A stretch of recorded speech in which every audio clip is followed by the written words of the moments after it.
bonjour. Alors aujourd'hui, lundi 7, eh bien, nous rentrons un peu en introspection intérieure et avec l'aide de psychanalystes jungiens comme Hal et Sidra Stone. Ok, voilà, donc livre, le dialogue intérieur et donc aujourd'hui l'objet, le critique intérieur. Mhm. Donc, sur le sujet, vous avez aussi la petite voix d'Hélène Caddy, mais bon, c'est un petit peu différent. Voilà, c'est une autre voix intérieure. Donc nous allons aujourd'hui prendre conscience de ces voix qui nous parlent intérieurement et qui nous dirigent. Et d'ailleurs, comme c'est tout à fait de circonstance, c'est pour ça que je trouve que c'est intéressant. Qu'est-ce qu'avons-nous avalé comme critique intérieure, justement, qui est en lien, bien sûr, avec la situation que nous vivons actuellement. Donc ça fait très longtemps, ça fait au moins une vingtaine d'années, voilà, que j'ai travaillé sur ce théâtre intérieur. Donc justement, si nous étions en groupe, par exemple, on travaille sur une sorte de psychodrame, si vous voulez. Voilà, donc vous donnez, voilà, avec de la gestuelle, ça qui est très intéressant. Donc vous donnez d'abord à voir votre moi, la position dans laquelle vous êtes dans votre moi intérieur. Donc vous verrez si vous êtes replié ou ouvert ou en défensive. Et ensuite donc vous analysez, vous regardez donc ce personnage. Et vous faites sortir, donc on fait sortir de sa boîte différents personnages. Imaginons que voilà, je sois comme ça, vous voyez, donc je lève les épaules et donc je me vois dans mon moi, voilà, ainsi un peu en protection. Donc quand je recule de cette position, évidemment il faudrait le voir en animé, quand je recule de cette position, je vois que voilà, j'ai tendance un peu à voilà, avoir comme un repli et on va sortir une subpersonnalité qui va soit juger, soit assouplir, soit détendre. Bon, allez, on rentre dans le sujet. C'est juste pour vous dire que ceci est une méthode qui doit être pratiquée voilà, en groupe avec justement donc une sorte de théâtre mais gestuel et avec donc prise de conscience des différentes attitudes posturales et afin de sentir les différentes subpersonnalités. Ok, allez, on y rentre. Alors, le critique intérieur. Alors, le critique vous critique vous-même. Alors, faites bien attention, le critique, ce n'est pas le juge, hein, tandis que le juge est une partie qui va blâmer les autres. Voilà, le critique il s'occupe que de vous. En fait, le critique intérieur, c'est une grande voix que vous allez entendre. Donc voilà, vous êtes préparé à sortir, vous avez un rendez-vous, et paf, il vous tombe dessus, il va vous parler avec un haut-parleur, le critique intérieur, dans le sens que vous n'allez entendre que lui, que c'est pas possible que vous ayez mis encore cette robe, ou de toute façon c'est plus du tout à la mode, et vous risquez eh bien, d'être mal considéré ou d'être jugé. Voilà. Donc le critique intérieur, en fait, va se faire entendre avec sa grosse voix. Et pourquoi il fait ça? Alors, vous ne pouvez pas satisfaire votre critique intérieur. C'est très difficile. Il a décidé que cette robe, vous l'avez assez mise et que ce ne sera pas de circonstance. Voilà, ce sera difficile de l'amadouer et de lui dire non, non, ça va quand même aller. Ce sera vraiment pratiquement impossible. Vous allez l'entendre. On ne se débarrasse pas comme ça. Je vous dirai par la suite, on a quelques feuillets pour savoir comment plus ou moins se débarrasser du critique intérieur, mais ce n'est pas du tout facile.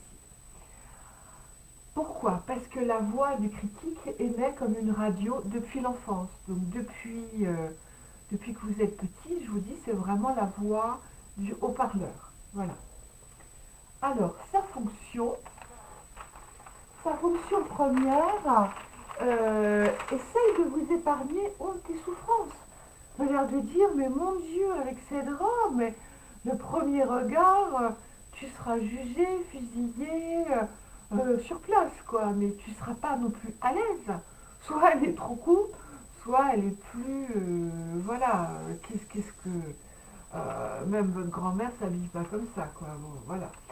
Alors, il a le critique intérieur, c'est pour ça que continue à l'écouter, parce que il a quand même l'intelligence d'un génie et il a une intuition. Alors, quand vous avez un fort critique intérieur, donc vous allez le reconnaître, parce que par la suite, on va étudier les autres voix, le gentil, le facilitateur, le clown, voilà, la sauvage, par exemple. C'est bien parce que ce cours, ce traité vient après les subpersonnalités des déesses. Et voilà. Donc, et ça tombe à point, on va dire. Alors, avec un critique intérieur qui surveille le moindre mouvement, donc voilà, si vous êtes vraiment avec un critique intérieur très très fort, eh bien, vous allez être inhibé. C'est-à-dire que vous, carrément, mais non, mais comment je vais oser l'appeler? D'accord, si elle m'appelle, je réponds. Mais là, non, mais là, c'est pas possible. J'aurais l'air de quoi? Ah, mais je veux pas passer pour quelqu'un qui lui court après. Ou... Vous voyez, c'est tout ce dialogue que vous ruminez, mais qui est orchestré, voilà, par cette grosse caisse, ou ces cuivres, si vous voulez, cette trompette du critique. Donc, alors évidemment, si vous en avez un qui est très fort, vous allez être inhibé et maladroit. Il y a vraiment toute une délivrance à faire. Bonjour Sophie, ça fait plaisir. Ah oui, oui, c'est intéressant, c'est fou. Voilà, c'est tellement fort, tellement important. Alors, le critique est la source de la mésestime de soi. C'est la source de la honte qui peut vous conduire à la dépression, à un épuisement physique et psychique. Parce que vous êtes tout le temps, en fait, sous les bandes dérives du critique intérieur. Il est là sans arrêt. En fait, il vous attend au tournant. Voilà. Du moment que vous comprenez comment il agit, ça va vous aider à descendre. Vous voyez, vous allez baisser la radio, ok? Et quand vous allez baisser la radio, eh bien, vous allez peut-être chercher d'autres fréquences et vous allez écouter d'autres fréquences. Voilà. Alors, vous êtes né avec la faculté de développer un nombre indéterminé de subpersonnalités. Voilà, comme des pierres de construction, et au fil des ans, notre personnalité s'élabore avec elle. Voilà, donc normalement, voilà, vous pouvez jouer différents personnages, et c'est ça qui est intéressant. Sauf qu'évidemment, avec nos structures euh, sclérosantes régissantes, eh bien, on n'entend que cette voix. Alors, on va voir d'autres subpersonnalités. Voilà, oui, je vois pourquoi j'ai mis oui. Alors, vous avez le gentil, qui est une partie primaire. Alors, les énergies opposées doivent être repoussées, comme la colère et le repli sur soi. Alors, si le gentil est une de mes parties primaires, je dois être gentil avec vous. Voilà, ne pliez pas, ne, euh, euh, voilà, me pliez à vos besoins et pas d'autre choix. Voilà. Donc, c'est intéressant de connaître ces parties primaires et ce qui va donner naissance à ce qu'on appelle, ce qui est très fort, un ego de conscience. Voilà, donc on vous a obligé, ou voilà, donc vous refoulez la colère, et voilà, donc votre partie primaire, c'est-à-dire que vous ne savez pas faire autrement que d'être gentil. Voilà, on vous blesse, vous avez un manipulateur qui vous rentre dedans, eh bien, vous allez de toute façon être serviable et bien gentil parce que ça fait partie de vos strates de personnalité qui vont vraiment accourir dans une scène à votre défense et ce sera ce personnage qui sera joué. Alors, le protecteur régisseur. Alors, cette subpersonnalité se développe très tôt pour protéger la vulnérabilité. Elle observe et note ce qui est récompensé, ce qui est puni, et elle met au point une série de règles de vie en sauvegarde. Ok. Alors, le protecteur régisseur, donc il fait attention à vous, hein, voilà. Il vous veut bien élevé, agréable, travailleur, honnête et non négligé. Voilà. Alors, voilà, le protecteur régisseur va vraiment vous empêcher d'être en colère. Voilà, on va dire qu'il va travailler avec ce qui se fait ou ce qu'il est bien de montrer. Hein. Voilà, surtout, ne vous mettez pas en danger. Voilà, alors, si vous développez trop de colère, vous êtes trop sexy, émotif, bruyant. Voilà, donc ce protecteur régisseur fait bien attention que vous ne sortiez pas de votre boîte où il vous a rangé. Hein. Voilà, alors les qualités opposées et symétriques vont devenir vos parties reniées. Voilà, donc c'est très intéressant dans cette étude parce que ça devrait vous libérer. Ouais, moi je trouve que enfin bon, depuis ce chemin de travail en psychothérapie, je me suis acquis le droit de me tromper, d'être idiote, voilà, de pouvoir être idiote, d'être stupide, d'être à côté de la plaque, d'être décalé, de ne pas maîtriser mes émotions. D'ailleurs, on a une pub qui passe, mais bon, je pense que vous ne la voyez pas. Voilà, donc quand vous vous donnez le droit, oui, tout simplement d'être bécassine, voilà, et bien euh, les autres, ou même vos subpersonnalités résistantes, parce que tout vient de là. Pourquoi vous allez rencontrer quelqu'un qui essaye de barrer la route à ces subpersonnalités qu'on montre moins? C'est parce que votre critique est très fort, ou votre régisseur, ou votre gentil qui vous oblige à être gentil tout le temps. Voilà. Donc si vous vous donnez le droit eh ben, voilà, de ne pas savoir. Voilà, vous allez de ne pas savoir, de ne pas avoir compris, voilà, d'être à côté de la plaque, et de vous en fiche, par exemple. Et là, donc vous remontez déjà dans l'estime de vous et vous avez droit déjà à la différence. Ça, c'est déjà pas mal. Alors, on retourne sur ce protecteur régisseur. Alors, la relation entre le critique et le protecteur régisseur est essentielle à comprendre. Le travail du critique étant d'appliquer les règles établies. Voilà, donc le protecteur régisseur va, euh, voilà, si tu sors pour ce rendez-vous, il ne s'agirait pas d'arriver complètement folle ou voilà. Donc après, ce ne serait pas possible. Le critique vous mettrait mal à l'aise et de toute façon, il ne va pas vous laisser tranquille. Donc le régisseur va dire, bah non, pour cette circonstance, voilà. Mais ça peut être valable dans certaines circonstances, bien sûr. Mais voilà, donc tous les deux vont se lier pour vous empêcher de sortir en clown, par exemple. Voilà, le clown étant l'antithèse de ce critique intérieur. C'est pour ça que ça fait beaucoup de bien de faire du clown. Quand vous êtes enfermé dans un rôle, eh bien le clown va vous exploser. Et quand vous donnez à voir ce clown, eh bien donc vous osez montrer aux autres que... Excusez-moi, j'ai froid, je commence. Voilà.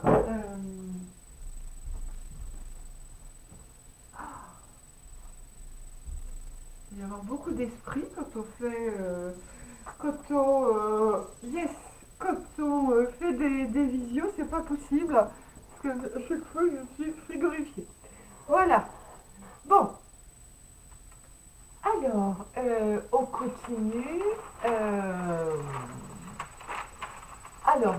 sommes cette collection de parties primaires. Alors on parle là de l'ego fonctionnel. Lorsque celui-ci est aux commandes, vous ne conduisez pas votre véhicule psychique.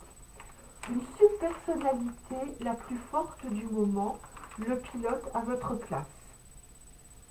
Alors, vos parties reniées, celles qui posent des limites, le plaisantin par exemple, le rêveur, la princesse indulgente, le guerrier, l'idiot, comme on parlait tout à l'heure, l'enfant irresponsable, le clown, on en a parlé, sont toutes enfermées à double tour dans le coffre.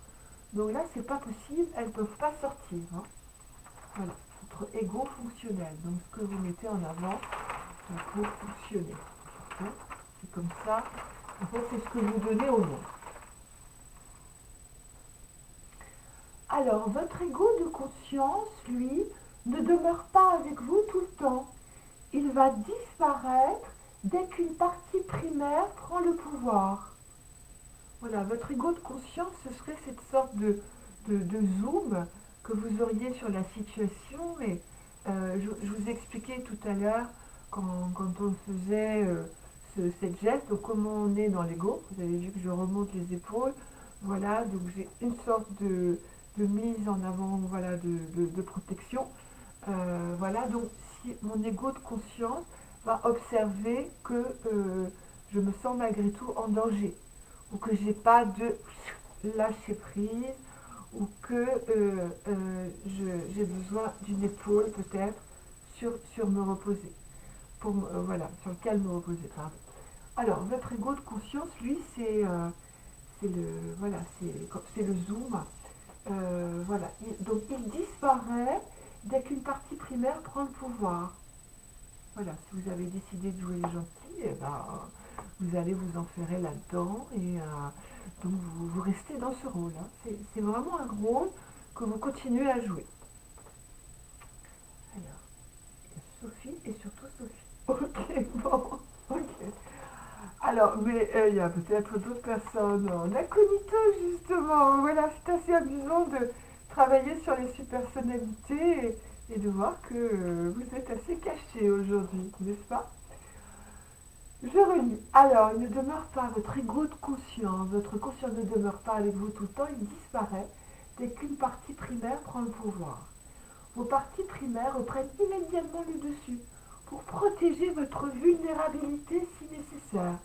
Vous pouvez le voir comme un indispensable filet de sécurité. Voilà, donc il suffit que vous ayez un manipulateur en face. Vous allez, là, c'est très difficile pour vous parce que là, vous allez activer effectivement vos parties primaires. Donc là, vous n'avez absolument pas le droit. Le critique intérieur va vous dire attention, danger. Donc là, il n'est pas question de faire l'idiote. Pas question de faire la spontanée, de toute façon vous êtes tétanisé. Ok, alors, comment se défendre de ce haut-parleur qui nous assomme? Voilà, ok, soit au sens propre, soit au sens évidemment par rapport à ce qu'on vit. Alors, vous allez apprendre à l'écouter. Voilà, donc vous allez écouter cette voix qui est très très forte. Et il faut écouter ce qu'il vous dit. Voilà, vous vous regardez dans la glace, vous écoutez ce qu'il vous dit. Qu'auriez-vous pu faire de mieux? Quelles erreurs? Pourquoi n'êtes-vous pas content de vous? Moi, je pense que la première chose, c'est... je pense qu'il faut lui dire, ok, bien reçu le message. Voilà, donc vous entendez... non, là c'est pas possible, là si tu vas comme ça, là tu t'exposes à un fou rire en face, ou voilà, donc, alors vous dites bien, bon ok, message reçu, et par exemple vous lui dites, mais et si j'ai envie que ce rendez-vous par exemple parte d'un fou rire. Voilà, vous pouvez aussi déglacer une situation en assumant votre côté burlesque, et puis à ce moment-là, le critique, eh ben, il n'est plus là, il a plus de raison d'être en fait, ou de crier si fort. Alors écoutez ce qu'ils vous disent, que vous auriez pu, voilà, quelles erreurs, pourquoi n'êtes-vous pas content de vous. Alors, à quoi ressemble votre critique intérieure? Donc pourquoi pas, vous pouvez le dessiner, donc c'est certainement un monstre, hein, et vous pouvez le rétrécir en fait, hein. Alors, ce que vous jugez et que vous n'aimez pas sont les reflets de vos parties reniées. Voilà, donc voilà, ce que vous jugez que vous n'aimez pas, euh, ben, voilà, vous n'aimez pas quelqu'un effectivement de trop libre, de foufou, d'extraverti, eh ben, vous allez renier ça, évidemment, hein. Ce que vous surestimez, surévaluez, qui vous mettent dans un état d'infériorité. Aussi, hein, alors le cinéma est intéressant parce que là, en fonction des acteurs que vous aimez ou de certains films, c'est ce qui va, c'est ce qu'elle est en train de dire d'ailleurs après. Pensez à quelqu'un que vous surestimez, vous avez encore à découvrir une partie reniée. Voilà, quelqu'un, voilà, vous vous mettez au nu, euh, voilà, un acteur. Euh, mais moi j'aime beaucoup Keira Knightley par exemple. Voilà, j'aime beaucoup cette actrice. Et ben c'est intéressant d'étudier, découvrir une partie reniée parce que elle sait complètement être authentique avec sa partie sauvage. Moi, je la trouve toujours un peu femme sauvage, même si elle joue des rôles de marquise, comme dans La Duchesse, elle reste cette partie sauvage. En fait, elle ne cherche pas à plaire. Voilà. Donc c'est intéressant à étudier. Pourquoi c'est une partie reniée? Bon, à vous de... Voilà. Alors, se différencier du critique, plus vous serez victime de ses jugements et plus il aura du pouvoir. Oui, ça peut être cause toujours tu m'intéresses. Voilà, une cause toujours tu m'intéresses. Ok, j'ai compris. De toute façon, c'est pas vraiment intéressant ce que j'entends. Ça fait des lustres que je l'entends. Donc, si tu peux trouver un autre argument que ce que tu es en train de m'énoncer, euh, voilà, par exemple, quand je vais faire un direct, je vais me dire, bah, t'as peut-être pas assez étudié hein, quand même, ou ça fait longtemps, voilà. Et puis j'ai une voix intérieure qui me dit, de toute façon, tu vas y arriver. Voilà. Bon, ok. Et à la limite, je me dis, bon, et si ça se cassait la figure, eh bien, je me rattraperai, j'ai assez de cordes à l'arc. Alors, super ça, votre critique n'est pas un envoyé du ciel, émettant des vérités absolues. Voilà, il faut reconquérir ou reconquête de votre puissance. Voilà, le critique intérieur, ce n'est pas, oui, effectivement, une voix céleste. C'est vraiment une voix, ça y est, j'ai perdu. Ça y est, c'est noir maintenant, mais c'est pas grave, mais je pense que vous voyez. Non, mais ça s'arrête au bout d'un certain moment, peut-être, hein. Alors, c'est pas un envoyé du ciel émettant des vérités absolues, reconquête de votre puissance. Voilà, donc reprenez. Dans certains films, c'est intéressant quand vous voyez des retournements. Surtout, j'ai mis ce film Philadelphia là sur Facebook, mais en fait, il n'est pas sous-titré, donc c'est dommage. Donc ça, c'est le procès. Là, le critique intérieur est très fort. Le procès de cet homme qui était avocat, qui est joué par Tom Hanks, qui a perdu d'ailleurs 15 kilos pour jouer le rôle, c'est bouleversant. Donc c'est Tom Hanks qui joue cet avocat qui a été victime, enfin, qui a été malade du HIV et donc on a renvoyé de son cabinet assez prestigieux d'ailleurs dans lequel il avait un rôle vraiment notoire, un rôle phare. Il était vraiment mis en avant, mais jusqu'au jour où les traces de cette maladie vont se voir et on va vouloir l'éjecter. Et donc tout ce procès est très intéressant. Donc là, on a vraiment... euh, les avocats, pour moi, jouent beaucoup avec toutes ces différentes personnalités. Voilà, l'avocat de la défense, notamment. Ok. Alors, ben, regardez ce film, essayez de l'attraper en streaming, parce que là, il est pas de, il est de mauvaise qualité. Il est donné en film complet. J'ai du mal à comprendre euh, pourquoi les films ne sont pas autant donnés gratuits sur YouTube et qu'on a des films un petit peu ratés, disons, voilà. Si on ne sait pas attraper les streamings, voilà. Ok, ah ben ça c'est bien critique, hein, voilà. Alors, la critique du corps physique est extrêmement pénétrante. Voilà. Que pensez-vous de X dans telle situation, par exemple dans une dispute de couple? Voilà, écoutez les voix du critique, écoutez aussi le facilitateur et le critique. Voilà, donc il faut savoir l'entendre et ensuite, parce que si vous ne l'écoutez pas, il sera d'autant plus fort. Voilà, donc vous me direz, vous ne pouvez pas faire autrement que de l'écouter. Euh, mais ce que vous pouvez, ça c'est super intéressant, ce que cette dame a écrit, elle ne se rappelle plus. Alors en réalité, je ne me critique pas, c'est mon critique intérieur qui me critique. Ok? D'accord. N'en faites pas, euh, comment c'était déjà Kramer contre Kramer? Je ne sais plus, là où il y a Meryl Streep ouais, c'était, voilà, n'en faites pas votre propre procès. Faites-en une voix que vous avez forgée, hein, c'est grâce à vous qu'elle est là, et grâce aussi à l'extérieur, mais voilà, voilà, je ne me critique pas, c'est mon critique intérieur qui me critique. Alors, certains n'ont pas conscience de leur critique intérieure, au lieu de s'autocritiquer, ils passent leur temps à juger les autres. Oui, ça c'est très intéressant. Quand vous avez vraiment des gens, des personnes qui passent leur temps à critiquer les autres. Ils ne peuvent pas faire autrement parce que ils ne savent pas que eux, ils sont là sans cesse. Ils ont avalé un bâton.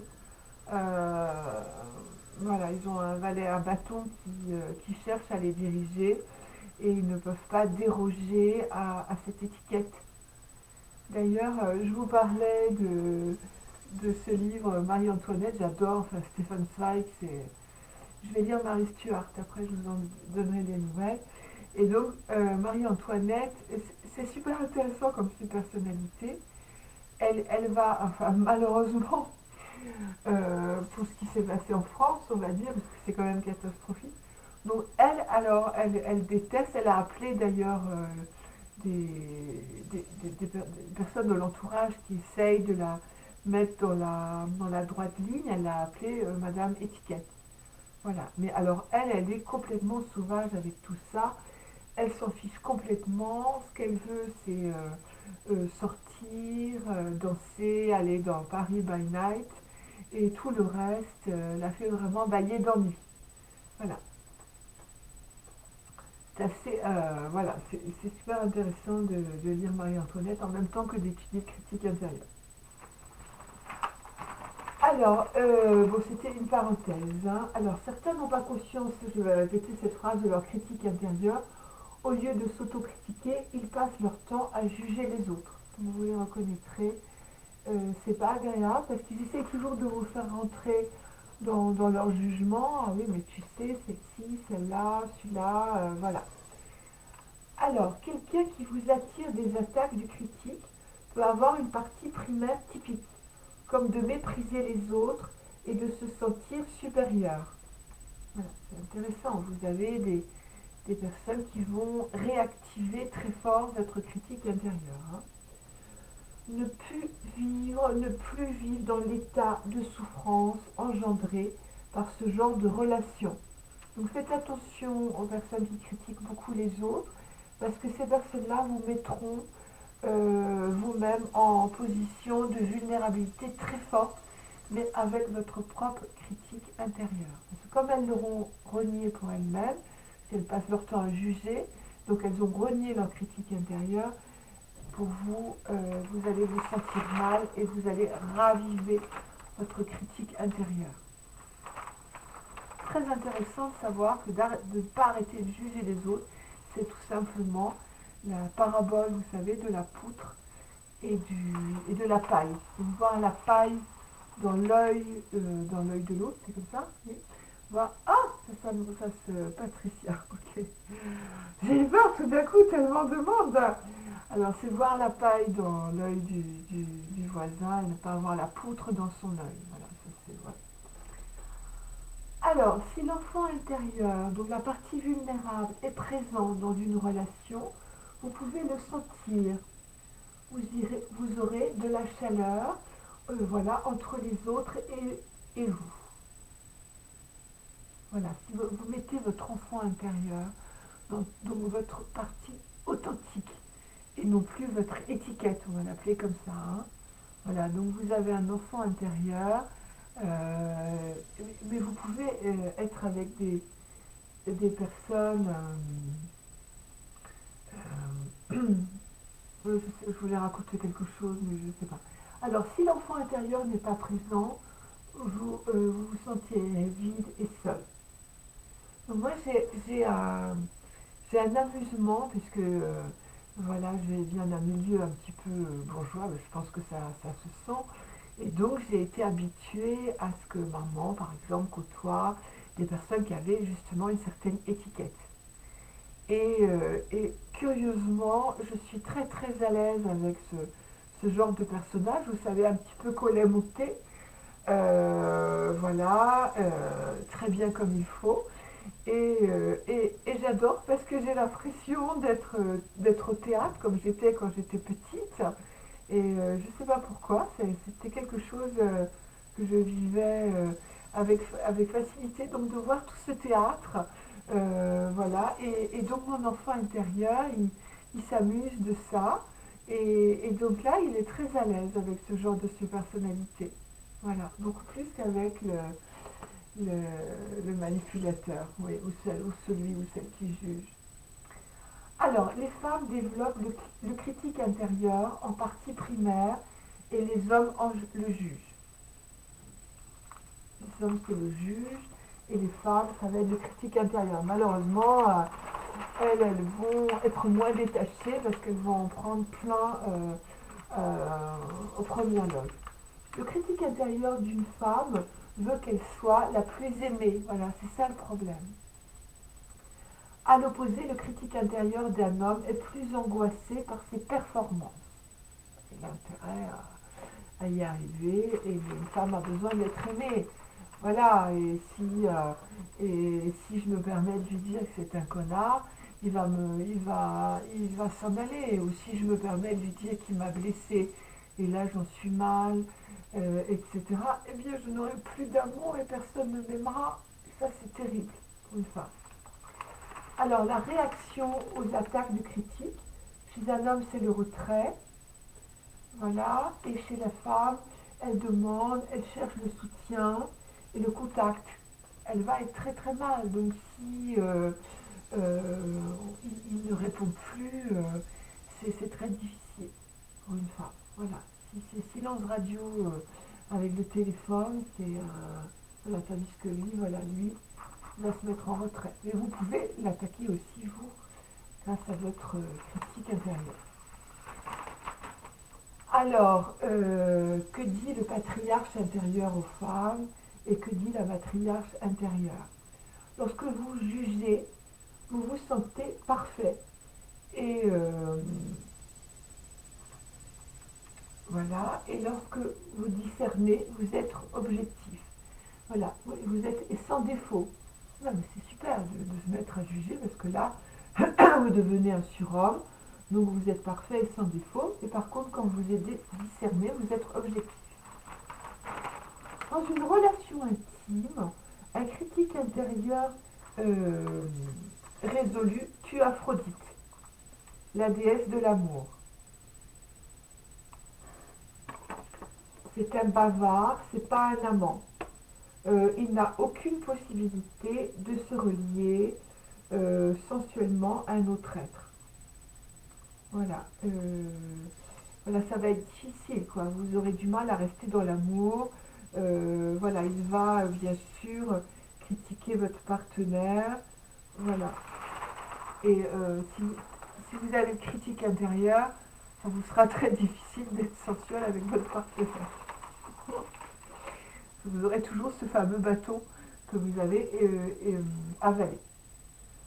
Ce que vous pouvez faire de mieux pour vos relations, c'est de vous centrer sur vos propres besoins et vos sentiments. Vous pouvez toujours faire un retournement du critique intérieur, avec un esprit objectif et une capacité d'analyse. Vous allez transformer, votre condamnation en discernement. Il devient un esprit objectif, il clarifie les pensées et se met à votre service.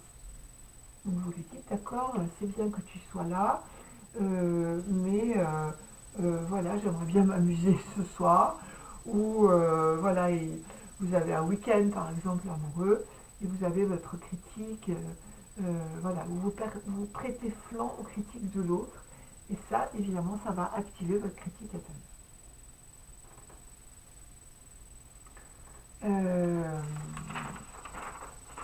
Voilà, tendance à être impersonnel, voilà. Voilà, votre assistant dans votre vie privée. Observation dépassionnée. Voilà, donc voilà, quand critique sera là, eh ben, vous ne serez pas très bien. Alors, être concentré sur tous les détails de votre vie privée et professionnelle. Faculté de concentration et de patience. Il vous aide à définir vos propres règles dans tous les domaines de la vie. Il vous confie son autorité naturelle, la conscience, libérer votre créativité, vivre et danser les énergies. Voilà, donc ça c'est votre esprit objectif. Donc vous regardez réellement les choses, ça n'a jamais tué personne, d'avoir envie de bailler ou de rire, ou voilà, vous ne risquez pas, il n'y a pas mort d'homme à être ridicule. Voilà, donc votre esprit objectif va relativiser les choses. On ne va pas vous couper la tête parce que vous dites que vous vous ennuyez dans ce genre de oh, je vais terminer comme ça. Voilà. Oui, parce que là, je suis partie sur Lakshmi, sur une déesse. Bon, alors, donc, on résume. Donc, en fait, le retournement du critique intérieur. Voilà, votre esprit objectif, capacité d'analyse. Voilà. Transformer la condamnation en discernement. Comme je vous disais, ça va pas vous tuer. Voilà, vous clarifiez vos pensées. Voilà, votre esprit objectif se met à votre service. Donc vous restez concentré sur vos détails. Voilà, concentration et patience. Votre esprit objectif va vous aider à définir vos propres règles dans tous les domaines de la vie. Voilà, donc vous libérez votre créativité et vous vivez et vous dansez les énergies. Voilà. Donc pourquoi pas, d'une situation stressante, vous pouvez donc vous mettre à danser. D'ailleurs, c'est drôle parce que Marie-Antoinette dansait beaucoup. Et voilà, donc elle était une espèce de contre-pied à cette étiquette difficile. Voilà, et pour vous aider, eh bien, vous avez la petite voix d'Hélène Caddy et donc là, elle vous aidera à baisser le niveau haut-parleur du critique intérieur et à vous relire vos voix et faites venir la fantaisie, faites venir le rire, voilà, allez en profondeur dans l'analyse de votre mal-être, essayez de comprendre pourquoi là, ce qu'il vous a dit, ça vous ébranle, ça vous met par terre, analysez vos rêves aussi et vous descendrez cette voie de critique intérieure que malheureusement nous sommes en train d'avaler et pour rester bien obéissant et bien sage. Voilà, donc faites attention à voilà, tout ce qui vous gouverne intérieurement et j'espère que dans quelques temps, on pourra travailler sur ce théâtre, mais avec des mouvements et des attitudes posturales qui montrent. Voilà, donc là, voilà le moi, donc le critique, ça va être évidemment, ça peut être le doigt qui montre et qui juge, voilà, qui montre, qui juge, voilà. Et puis le clown qui va faire éclater euh, cette, ce théâtre qui vous emprisonne. Voilà, le clown, ou tout simplement, voilà, l'ego de conscience qui regarde en disant, bah, ce n'est qu'un théâtre de papier. Cette voix de haut-parleur, je regarde, il n'est relié à rien. Ça n'a rien à voir avec une voix divine qui est plus légère et qui rentre en vous et qui vous apporte de la chaleur et de la lumière. Voilà, donc on va regarder cette voix de haut-parleur. Ça me fait penser à ce qui se passait à l'invasion, ben oui, allons-y, du Tibet par la Chine, et donc vous vous rappelez, si vous regardez Kundun, ou 7 ans au Tibet, vous entendez, donc on passe des voix de haut-parleurs dans la ville. Voilà, donc c'est ça, critique intérieure. Mais ces haut-parleurs ne sont pas des voix divines. Voilà, donc la nuit, ça s'arrête. Je suppose qu'ils arrêtaient la propagande la nuit et qu'on pouvait de nouveau être relié avec les voix divines ou les petites voix qui viennent toujours après cette voix écrasante. Voilà, donc vous l'entendez, vous... Ok, ça va, c'est bon, je l'ai entendu, mais maintenant euh, j'ai autre chose à faire passer. Je suis un être humain de lumière et d'amour et je ne suis pas qu'un bâton. Je ne suis pas esclave de puissance soi-disant supérieure et je suis d'abord un être libre et je vais gagner aussi à cette liberté parce que là c'est un petit peu dans l'enjeu. Donc gagnez votre liberté intérieure et nous aurons gagné les autres batailles. Donc je vous remercie pour votre écoute. C'est un sujet pas très facile euh, à comprendre, mais il est très intéressant dans la libération de l'être. Donc avec un peu d'humilité et de fantaisie, vous allez raccrocher des subpersonnalités tout à fait amusantes. Voilà, je vous souhaite une bonne journée et, euh, et voilà, et beaucoup de plaisir à être en contact avec